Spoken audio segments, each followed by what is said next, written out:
Kamu boleh punya 1000 keinginan, mau kaya, mau sehat, mau punya pasangan ideal. Tapi hidup itu, maaf ya, bukan seperti ojek online yang datang hanya karena kamu klik pesan. Hidup merespons satu hal, yaitu komitmen. Dan komitmen itu bukan sekadar niat mulia saat nonton video motivasi, tapi soal bertindak, terutama ketika kamu lagi nggak mood. Setiap pagi itu kayak medan perang kecil. Lawannya, bukan orang lain, tapi selimut hangat dan bisikan manja dari tombol snooze. 5 menit lagi ya. Tapi percaya deh, 5 menit itu licik. Satu klik bisa bikin kamu telat, buru-buru, dan hari pun berantakan. Kamu nggak bangun terlambat, kamu menyerah terlalu cepat. Coba pikirkan, pagi itu seperti pintu masuk ke dunia. Kamu bisa masuk dengan kepala tegak dan siap tempur, atau nyelonong setengah sadar dan berharap semuanya berjalan baik. Pilihannya cuma 2. Kamu mau desain hidupmu, atau jalanin hidup secara default dan pasrah sama keadaan. So, jangan tunggu motivasi, bangun dan bertindak. Karena hidup nggak peduli kamu ingin, hidup cuma mulai bergerak saat kamu komit.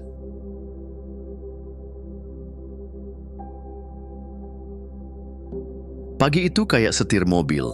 Kalau kamu pegang dengan sadar, kamu bisa arahkan kemanapun kamu mau. Tapi kalau kamu masih ngelindur dan asal jalan, ya siap-siap aja nyasar ke jurang stres, macet tugas, atau hari yang terasa berantakan tapi nggak tahu kenapa. Bangun pagi itu bukan cuma soal jam berapa kamu buka mata, tapi bagaimana kamu memulai hidupmu hari itu. Kalau tiap pagi kamu pencet tombol snooze 3 kali, itu bukan cuma soal tidur lagi, tapi sinyal ke diri sendiri. Aku masih belum siap menghadapi dunia. Dan efeknya, seharian kamu bakal kejar-kejaran sama waktu.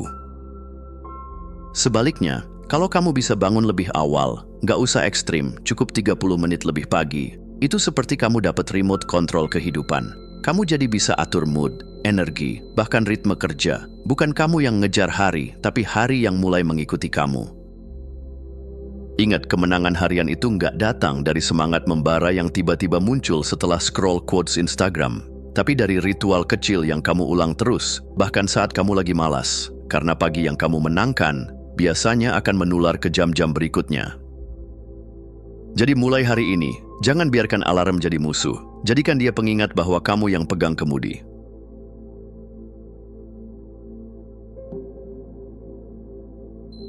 Kalau kamu pernah mikir, sukses itu kan hoki. Coba pikir lagi. Orang yang terlihat beruntung biasanya punya satu kesamaan, yaitu kebiasaan yang konsisten.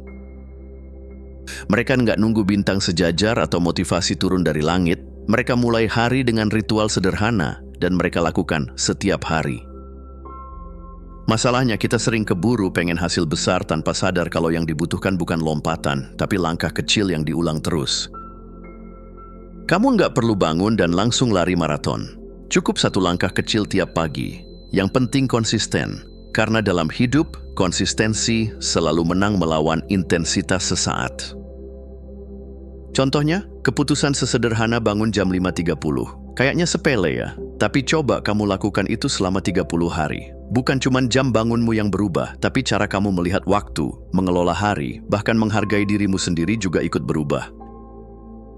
Ritual pagi itu bukan sulap, tapi fondasi. Dan fondasi yang kuat itu nggak pernah kelihatan dramatis, tapi tanpa itu, hidupmu gampang runtuh. Jadi kalau kamu mau hidup yang lebih kokoh, lebih terarah, mulailah dari hal kecil. Bukan karena kecil itu gampang, tapi karena kecil itu bisa diulang, dan yang diulang jadi kebiasaan.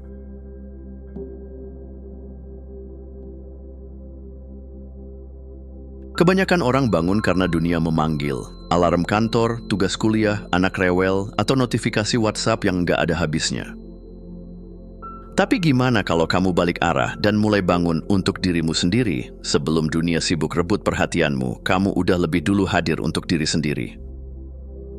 Waktu sebelum dunia menyapa, itu emas banget. Nggak ada gangguan, nggak ada deadline, nggak ada drama. Hanya ada kamu, napasmu, dan pilihan. Mau mulai harimu dengan tenang atau dengan panik? Bayangin 2 orang. Satu bangun jam 7.30, langsung lari-lari, sikat gigi sambil buka email, sarapan sambil pakai sepatu, dan keluar rumah dengan napas terengah-engah. Satunya lagi bangun jam 5.30. Dia minum air, stretching, baca buku, nulis rencana hariannya, dan keluar rumah dengan kepala tegak. Kira-kira siapa yang lebih siap hadapi dunia? Bangun tepat waktu itu artinya kamu bertahan hidup. Tapi bangun lebih awal, itu tandanya kamu membangun hidup. Kamu nggak lagi sekadar reaktif, tapi proaktif. Kamu bukan cuma korban waktu, tapi pemilik waktu. Jadi mulai besok coba bangun sedikit lebih awal. Bukan demi dunia, tapi demi kamu.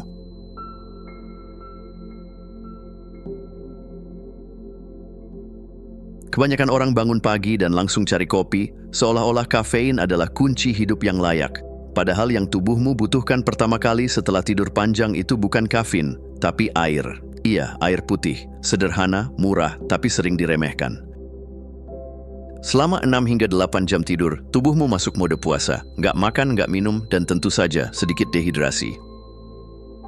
Jadi kalau kamu bangun, lalu langsung seruput kopi, itu kayak nyiram tanaman kering pakai bensin. Energi palsu, efeknya sebentar, lalu capek lagi. Coba ubah rutinitasmu. Begitu bangun, minum sekitar 500 ml air putih. Kasih sinyal ke tubuh, ayo hidup lagi. Air itu bukan cuma buat menghilangkan haus, tapi juga bantu detoks, aktifkan organ-organ, dan bikin kamu lebih segar daripada sekadar wangi sabun mandi. Jadi sebelum kamu ngopi, ngeluh, atau buka HP, minumlah air. Karena kadang yang kamu butuhin itu bukan motivasi baru, tapi hidrasi yang kamu lupakan.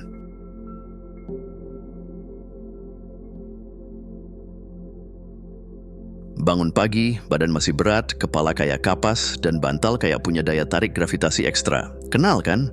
Nah, disinilah kamu perlu satu langkah penting, yaitu gerakin badan. Nggak perlu langsung angkat besi atau ikut kelas berat ekstrem. Cukup gerak ringan 10 hingga 15 menit aja. Jalan kaki, stretching, atau joget random sambil dengar lagu favorit.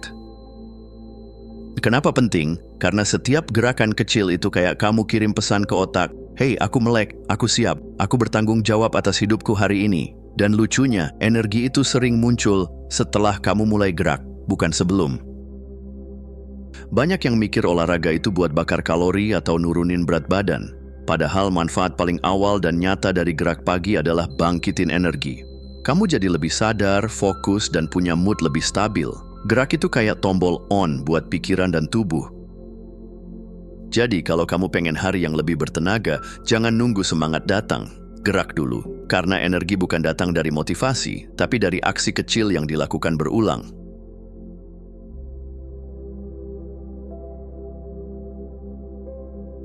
Kalau pagi-pagi kamu langsung buka berita penuh drama atau scroll media sosial yang isinya komplain dan flexing, itu sama aja kayak sarapan junk food buat pikiran. Kelihatannya menghibur, tapi dalam diam bikin kamu lelah, cemas, atau ngerasa kurang cukup dalam hidup. Pikiran juga butuh asupan, dan yang kamu kasih di pagi hari akan nentuin rasa dan arah hidupmu sepanjang hari. Jadi, daripada ngasih pikiranmu cemilan digital, coba kasih makanan bergizi, yaitu buku. Bacalah apapun yang bisa bikin kamu tumbuh, entah itu soal mindset, kesehatan, finansial, spiritualitas, atau kisah inspiratif. Cukup 15 menit baca tiap pagi. Kelihatannya kecil, tapi kalau kamu kumpulin selama setahun, itu sama aja dengan 90 jam pertumbuhan. Bayangin, 90 jam upgrade otak tanpa harus kuliah lagi. Jangan biarkan pikiranmu kelaparan. Isi dia dengan sesuatu yang bikin kamu berkembang, bukan yang bikin kamu tenggelam dalam bandingan sosial. Karena pikiran yang diberi makan dengan baik akan jadi sahabat terbaikmu sepanjang hari.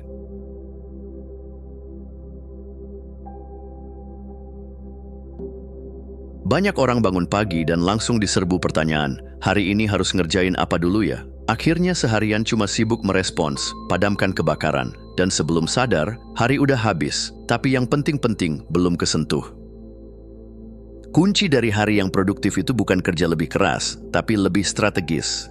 Jangan mulai dengan tanya, apa yang harus aku tanggapi? Tapi balik, apa yang mau aku capai hari ini?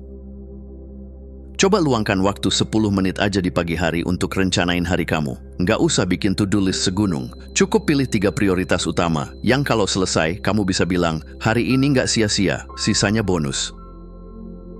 Jadi sebelum dunia mulai minta perhatianmu, ambil waktu sebentar, pegang kendali, bikin rencana. Karena tanpa arah yang jelas kamu bisa kerja keras seharian, tapi tetap merasa nggak kemana-mana.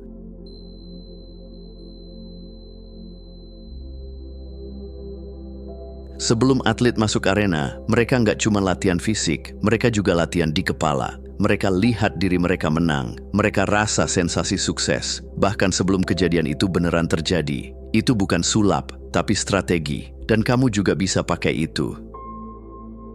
Visualisasi itu kayak nyetel GPS di otakmu. Begitu kamu bayangkan apa yang kamu mau capai, dengan jelas, detail, dan penuh emosi, otakmu akan aktifin sistem yang namanya RAS, atau Reticular Activating System. Bahasa simpelnya, otakmu mulai cari dan filter hal-hal yang relevan buat bantu kamu sampai ke tujuan itu. Dan ini bukan cuma soal motivasi loh, ini kombinasi antara sains dan spiritualitas. Ibaratnya, kamu bukan cuma minta semesta bantu, tapi kamu juga sedang program otak kamu sendiri buat lebih fokus, peka, dan sigap.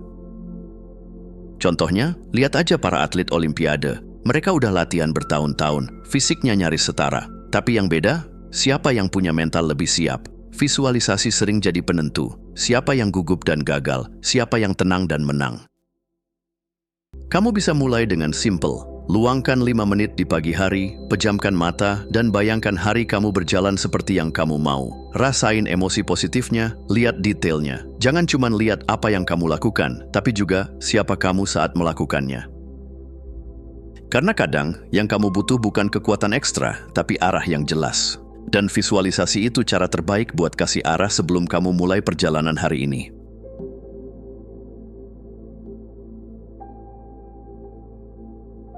Kadang kamu nggak butuh hal baru, kamu cuma perlu lihat lagi apa yang udah kamu punya, dan itu namanya bersyukur. Bukan sekadar ucapan formal atau caption di Instagram, tapi latihan hati yang bisa ngubah seluruh getaran hidupmu. Bersyukur itu kayak ganti filter kacamata. Apa yang tadinya kamu anggap biasa, mendadak terasa luar biasa. Yang tadinya terasa kurang, sekarang cukup. Dan yang paling keren, dari rasa cukup itu muncul energi positif yang nggak bisa dibeli dengan kopi segelas pun.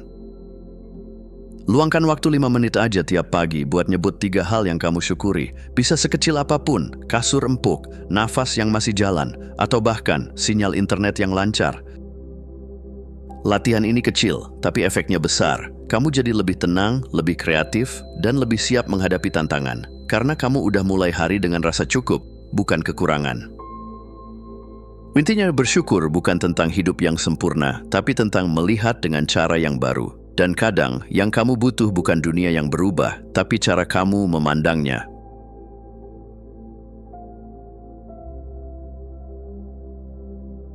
Kalau kamu merasa nggak punya waktu buat ritual pagi, justru itu tanda kamu paling butuh rutinitas ini. Lucu ya, saat hidup makin sibuk, yang kamu pikir bakal hilang malah jadi kunci supaya semuanya bisa lebih lancar.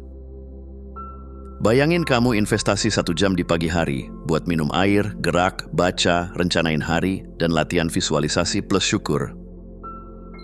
1 jam itu bisa jadi bahan bakar yang bikin kamu lebih efisien sepanjang hari. Ibaratnya, kamu isi bensin dulu, bukan cuma terus-terusan dorong motor yang kehabisan tenaga.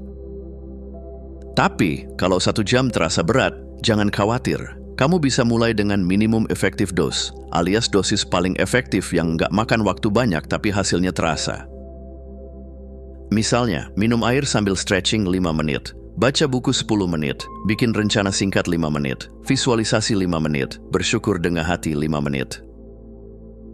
Total cuma 30 menit, tapi efeknya bisa luar biasa. Kadang yang kamu butuhin bukan waktu panjang, tapi waktu berkualitas dan fokus. Jadi jangan tunggu waktu luang datang, tapi buat waktu luang itu. Ingat, rutinitas pagi bukan beban tambahan, tapi investasi kecil yang bikin kamu menangin hari. Karena saat kamu mulai dari pagi dengan benar, sisa hari bakal ikut berjalan lebih ringan dan penuh kendali. Terima kasih sudah menonton. Jangan lupa untuk klik tombol like, subscribe, dan tinggalkan jejak di kolom komentar.